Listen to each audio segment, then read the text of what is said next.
Pessoal, então retornamos aqui com a nossa monitoria. Nos dois primeiros vídeos nós tratamos sobre os princípios constitucionais aplicáveis ao direito penal. Nesse momento nós vamos tratar sobre os princípios propriamente ditos do direito penal. Vou dividir também em dois vídeos para tratar desses princípios. E para começar, nós temos o princípio da ofensividade. Ou seja, é necessário que o fato tipo ofenda por meio de uma lesão ou exposição de risco de lesão de maneira grave, o bem jurídico pretensamente protegido pela norma penal. Então, veja bem, o direito penal, ele busca defender bens jurídicos tutelados, relevantes para a sociedade. E o princípio da ofensividade nada mais é dizer que é preciso que haja uma ofensa grave a esse bem jurídico. Vamos a um exemplo. Imagine que surja uma lei criminalizando a conduta de cuspir na rua. Essa norma criminaliza uma conduta que não ofendeu de maneira significativa qualquer bem jurídico relevante para a sociedade, embora possa ser moralmente reprovada pelas normas de etiqueta e moral. Então, veja bem, é preciso que ofenda de uma maneira grave um bem jurídico tutelado. Já o princípio da alteridade ou lesividade vem dizer que essa ofensa grave ela deve ser um bem jurídico de terceiro. Por isso, o nosso Código Penal, ele não criminaliza a conduta de autolesão, nem a conduta do suicídio, por exemplo, porque é preciso que essa lesão ela seja um bem jurídico de terceiro.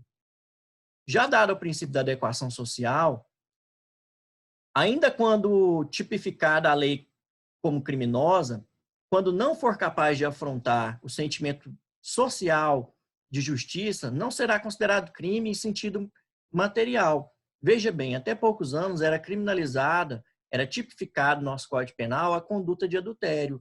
No entanto, a sociedade, ela compreende que essa matéria, ela decorre de um caráter moral, de um caráter religioso, e não deve ser matéria que deva haver previsão legislativa. Então, dado a isso, ainda quando essa conduta do adultério estava tipificada no Código Penal, dado ao princípio da adequação social, o magistrado poderia deixar de aplicar a sanção penal em decorrência a essa adequação social, ou seja, a aceitação da sociedade, a compreensão da sociedade que essa matéria ela não decorre mais de um caráter de necessidade sancional pelo direito penal. Dado o princípio da fragmentariedade, nós temos o seguinte: o direito penal só deve tutelar bens jurídicos de grande relevância social. Então, veja que é uma complementação do princípio da adequação social. Já o princípio da subsidiariedade vem dizer o seguinte, que a lei penal só deve ser utilizada quando os demais ramos do direito não puderem tutelar satisfatoriamente o bem jurídico que busca proteger.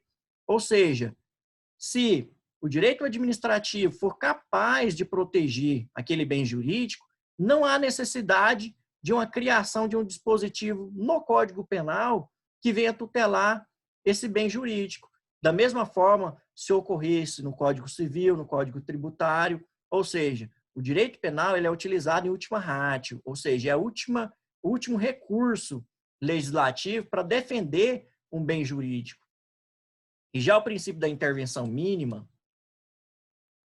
que decorre do caráter fragmentário e subsidiário do direito penal, é um princípio limitador do poder estatal. Vejamos o porquê. Porque dele decorre o princípio da bagatela ou insignificância. Ou seja, as condutas que ofendam minimamente os bens jurídicos penais tutelados não podem ser considerados crimes, pois não são capazes de lesionar de maneira eficaz o sentimento social de paz. Por consequência do princípio da bagatela, nós precisamos analisar o caso concreto. Ou seja, pelo princípio da insignificância ou bagatela, pode, inclusive, o indivíduo ser absolvido por uma prática tipificada e considerada como crime. No entanto, é preciso que nós analisemos alguns requisitos. E aí, antes de trazer esses requisitos, gostaria de trazer um exemplo. Imagine que um sujeito, ele furte em um comércio aí um pacote de arroz em uma grande rede de comércio.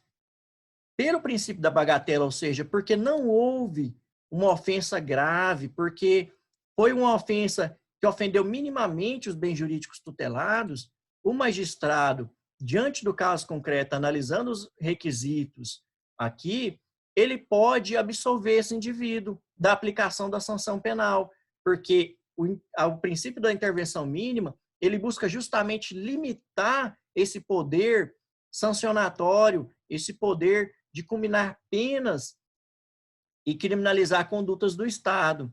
Porém, para que haja aplicação dele, é preciso, segundo entendimento do STF, da jurisprudência, que haja alguns requisitos. Entre eles, os requisitos objetivo e subjetivo.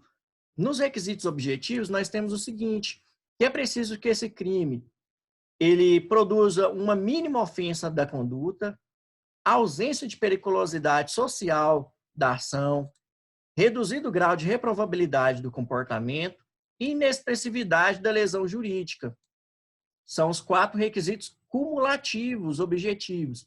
Ou seja, é preciso que atenda a esses 4 objetivos aqui, mais o objetivo subjetivo, né, o requisito subjetivo, para que se possa aplicar o princípio da bagatela. No princípio subjetivo, nós temos o seguinte, é preciso analisar a importância do objeto material do crime para a vítima, de forma a verificar se no caso concreto houve ou não, de fato, lesão. Veja bem, furtar um celular de um trabalhador que ganha um salário mínimo é diferente que furtar um celular de uma grande empresa, de uma grande loja de venda de eletrodomésticos, móveis e imóveis. Então, é preciso analisar o caso concreto para ver o valor desse objeto para a vítima. E, além disso, não apenas o valor material, pecuniário, mas também o valor sentimental desse objeto para a vítima.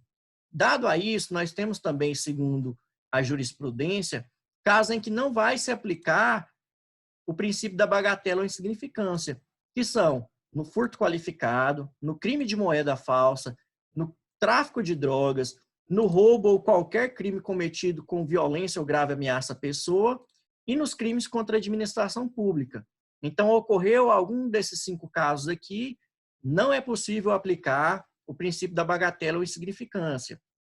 E aí, a doutrina nos traz ainda uma caracterização, uma classificação de bagatela própria e bagatela imprópria. Sendo que a bagatela própria se aplica aos fatos que já nasceram irrelevantes para o direito. Já a bagatela imprópria tem aplicação quando, embora relevante a infração penal praticada, a pena no caso concreto não é necessária, deixando de ser aplicado pelo magistrado. Vamos à exemplificação. Na bagatela própria, aqui, nós compreendemos, por exemplo, o exemplo que eu dei anteriormente do furto aí de um pacote de arroz. Ou seja, a ofensa foi mínima e, dado o próprio princípio da ofensividade, não seria necessário que houvesse uma sanção penal para esse indivíduo. Já na bagatela imprópria, o crime é grave, a ofensa é grave. No entanto, dada a circunstância do caso concreto, o magistrado, o juiz, ele pode deixar de aplicar a pena em decorrência do caso concreto. Imagine, por exemplo, um caso em que um pai ele dê ré no carro e acabe atropelando e matando o seu filho, sua criança, por um princípio aí de inobservância, né? De negligência, imprudência, imperícia, né? Ou seja, seria um crime culposo, né? Um homicídio culposo aí. O magistrado, verificando o caso concreto, vendo que a maior pena que esse indivíduo vai ter é a perda da vida do seu próprio filho. Então, esse crime atingiu esse indivíduo de uma forma tão grave que não é necessário que esse indivíduo seja apenado por uma norma penal ainda para que haja a concretude de justiça. Então, dado ao princípio da bagatela imprópria, ele pode ser, o juiz pode deixar de aplicar a pena. Então, a primeira parte é essa, nós retornamos com os outros princípios em um outro vídeo.